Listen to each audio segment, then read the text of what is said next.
In this one, we're going to be going over how to counter match. Uh, Match, I basically consider delayed man coverage, and only difference is we kind of need clear outs first, match coverage, and I'll show you guys why. Um, so let me just do without a clear out, or a pull route, I should say. Again, we learned about the pull routes earlier in this course. Again, you're going to see why I call it delayed man coverage too. So again, what happens here is these match defenders are gonna man up to the guys closest to them.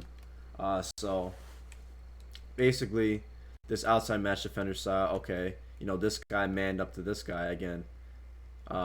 Again, this guy's like in a purple zone, so he's gonna take the closest guy.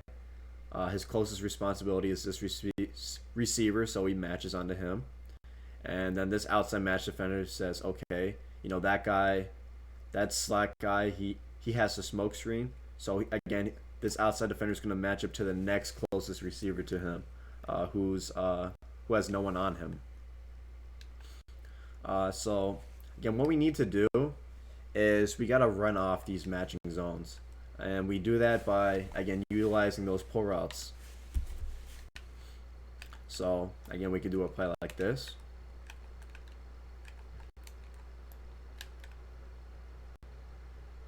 And the reason I'm doing this is because, again, we got to run off. We want to run off the outside matching zone. Again, we want to make sure he has a receiver he's responsible for. And then that slot defender now he's gonna match the flat. Again, the only difference is we have someone to run off that outside matching zone defender. He's gonna see that he has a responsibility, or the next closest receiver to him is running deep in his area, so he's going to match to that streak route.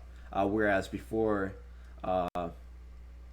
we only had a smoke screen over here, and we had this wide receiver running like a post or a drag route. So now that there's like 3 receivers coming into this area, we're kind of just overloading the matching zones here. So again, this guy takes the closest receiver to him. The outside matching defender, again, he's going to take the receiver closest to him and run with him. And what happens here is, again, when you have these pull routes on the field, usually the deep zones are going to run with the clear out. And I can't explain why, truthfully, why this guy doesn't match onto the corner route. But that's just kind of how it is, again. And that's why, that's kind of why too the pull routes are so important, it's because the match zone defenders do have a tendency to run with them. Again, they want to run with the deepest guy. Again, another concept you can do with this is something like this. Again, just a quick recap. So first match, we want to run off the matching zones with clear outs or pull routes. And again, it's kind of like delayed man coverage, so we can kind of use some man beating principles as long as we have these pull routes on the field. So again, as we talked about, again, we're gonna kind of combine what we learned earlier from the pull routes and the man beating session. Is we know that crossing routes are really effective versus man coverage. And again, think of match as delayed man coverage. And we also know that we need pull routes to push back the deep blues. And we also know that we need pull routes to, get these matching defenders to match deep to these streak routes. So, again, we're going to use combination of the crossing route because it's good versus man, and we're going to use these clear outs to push back the deep zones. Again, you're going to see the matching defenders, the matching deep blues. They're going to run with the streaks. Again, since we're running someone in their area deep, they have to go deep first. Again, that's their responsibility, is to guard deep. So, again, matching deep blue here, matching deep blue here. Again, you're going to see they run with their pull routes. Again, their pull routes are to push them deep. And again, here's the delayed man coverage aspect of match, where this free safety He's going to see that, okay, this is the closest guy in my area. I got to match to him. That's my responsibility. And again, he's going to match late though, so he's going to get beat on the cut. Again, these crossing routes, they have these sharp cuts. That's why they're really effective versus man coverage. And we're going to cook them here.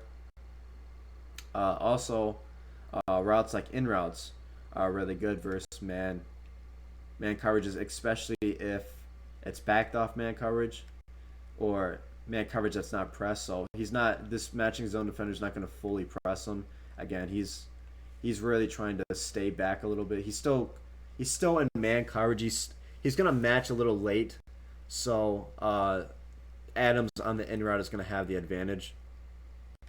Because this outside corner is going to recognize, okay, no one else is coming in my area. Okay, this is my guy, and he matches just a second late. So the in route is going to get good separation versus man.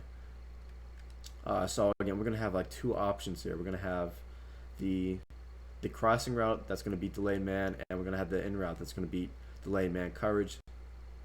And again, also little introductory element to the route combo development and spacing course is, again, look at the space between the in route here and the crossing route. It's going to be really hard for the user to maneuver between both because there's about 20 yards of separation between our two main targets on this play. And also displaying a little bit of the pocket presence here for a pocket presence course. So again, a lot of times versus these three-man rushes, you're going to have to maneuver in the correct spots in the pocket to buy time when you're throwing these crossing routes, because again, these are going to be routes 25 yards on the field. So again, there's a lot of elements being combined here, a lot of aspects in play here, from pocket presence to route combo development to utilizing our pull routes, utilizing our crossing routes versus man, and even the in routes versus delayed man as well.